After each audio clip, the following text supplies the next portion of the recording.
Alright, so welcome back for another Animaut Allegories, or whatever I'm calling this. So today's topic, I guess, there's a whole bunch of stories about this, but I'm gonna just kind of combine them into one video.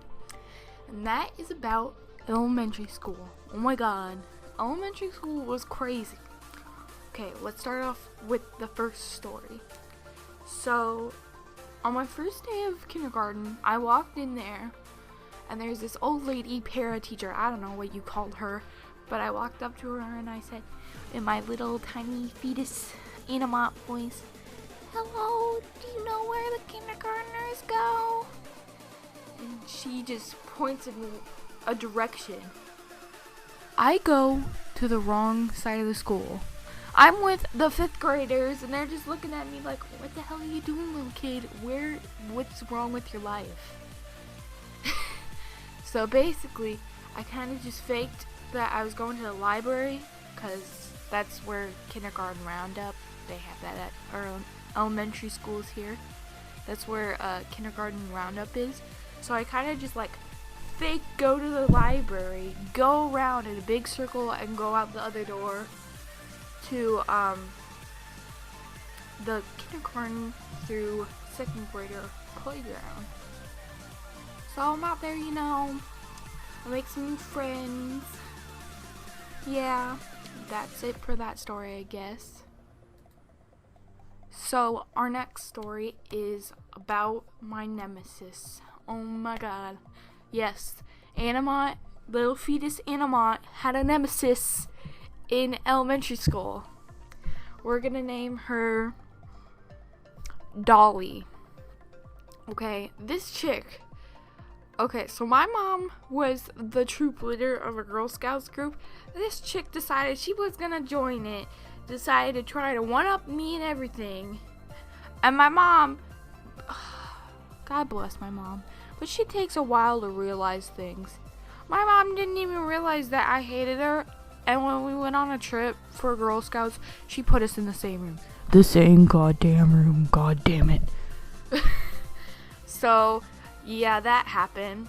And while we were on that trip, it was at this thing we have in Iowa called Fun City. And we were in the water park because it was like, I don't know, end of school time period, whatever it's called. Anyway, so we were there, we were in the water park, and there were these like slide things, and no one was going on them. So me and my friends were sitting there. All of a sudden, Molly comes up, she steals my spot. I ask her to move, she says, "No." I ask her to move again, she says, "No." By that time, all my friends are looking at me, saying, Just do it. It's been happening for a while. She's been on my nerves, stealing all my spots at school, Forgot to mention that before I started this other story. Just everything she could annoy me in, she was doing. So, this was my moment. This was my moment to shine. I took my little dainty baby hands. Not that they're not baby anymore, because I still have pretty much baby hands, but smaller baby hands, and I pushed her down the slide, and I sat there. This bitch went and told my mom. She's like, "Taylor stole my seat, she pushed me down the slide, and I almost died, blah, blah, blah." And my mom comes over, she's like, "Taylor, give her spot back." It's like, "Mother, are you not my mother? Do you not realize what's happening here? Excuse me. She's like, "Be the bigger person." And I said no. And she's like, "You better give her spot back, otherwise I'm going to spank you." Well, not really, that's not what she said, but pretty much her face complexion was telling me, "I'm going to kick your ass if you don't get out of that seat." Anyway, so I slid down the slide. Molly's there. I was badass, and I tripped her. And she hit her head on the slide, but she said, "Oh, I must have tripped on the thingy. Like, there's this little ledge." It was like, "Nah, bitch. Everyone just saw you get tripped by me, the badass, the little second grader badass. So goodbye. So yeah, that's my nemesis story. She comes up in later details. Oh, I can move on to this one. Okay, so this was in 5th grade. I might be jumping back between grades, by the way. This was in 5th grade, and this bitch, we were on the playground, and her usual self trying to grab me and everything, and make fun of me, you know, because we're nemesises, I don't know. And at the time, we both liked the same boy. And so I was on the jungle gym thing, like behind this, I don't know what exactly to call it, but it was like this tic-tac-toe thing where there were these 3 column things, and you spun them around, and one side said X and the other side said O. And I was behind that, getting ready to get on a slide. And instead of going around that, Molly decided to stick her little skinny bitch arm through the thing and try to grab my heel. I backed up. I went down the slide. Never did I know she couldn't unstick her arm. So she was sitting there wailing, saying, "Taylor, come back here, help me, help me." I said, "Nah, goodbye." And right as I was walking away, the whistle. Alright, I'm back after that distraction. Anyway, so I was walking away as the whistle blew. Her arm was still stuck in the thing. And oh my goodness, my savior, even though I didn't like this girl, let's name her, well, her name was Taylor as well, so let's name her Taylor number 2.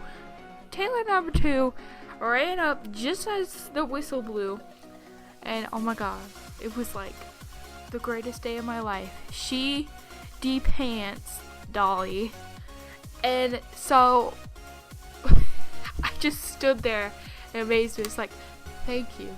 This proves that Taylors can unite into something so glorious and great. I don't know why I just said that. Anyway, so we all ran back inside. She was still stuck out there. They had to call the firefighters to get her out with the jaws of life. And this one girl, we're gonna name her Bianca. She started bawling tears because her and Dolly were friends. She started bawling tears, and she forced me to go watch them take her out of the thingy with the jaws of life. By this time, she already semi resituated herself as the firefighters were getting her out, but you could tell she was so embarrassed that happened.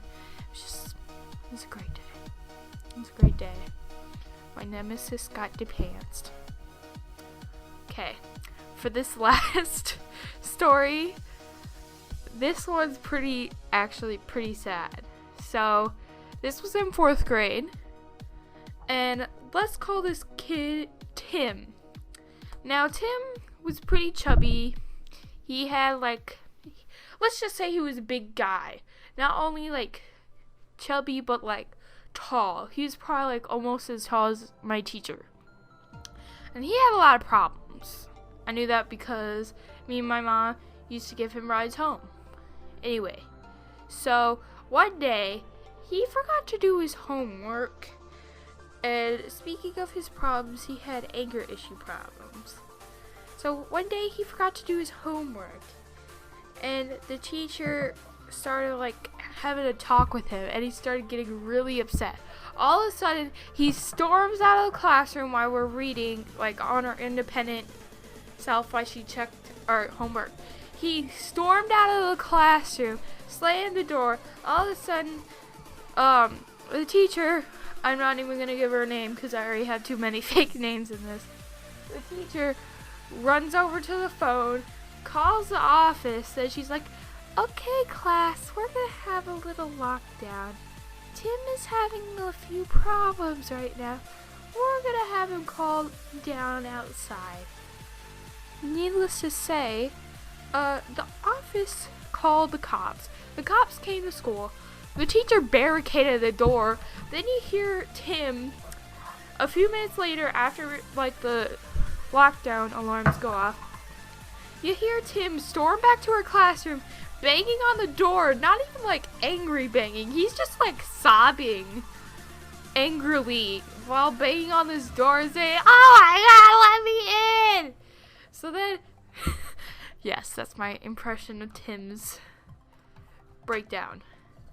Anyway, so then he goes into the library, and this is what I've heard from other people.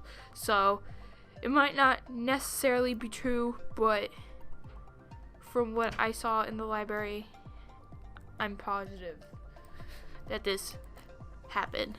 Anyway, he goes into the library. The librarian's in there with a few kindergartners, and he just kind of freaks out. He takes a pencil from the teacher's like office cup thing that she has on the counter, while the librarian and the students are like rushing into her little office and locking the door. And then he just goes on a nervous fit and just like starts stabbing all the computers in the computer lab, because at my elementary school, sorry, I shouldn't be laughing because this is actually really sad, but it was funny at the time. Let's just go with that. Anyway, the library was attached to our computer lab by like this door thing. I don't even think it was a door. It was kind of just like a sliding thing. Anyway, he goes in there and he just nervously starts stabbing the computers. And that's when the cops find him. The cops take him, and yeah, that was the last we heard of him for a long time, until middle school when he came back. That's for another story time. Okay, thanks you all for watching my rant / Animaut Allegories, I guess. This was a pretty weird episode, but leave a like if you enjoyed and your constructive criticism below. Bye!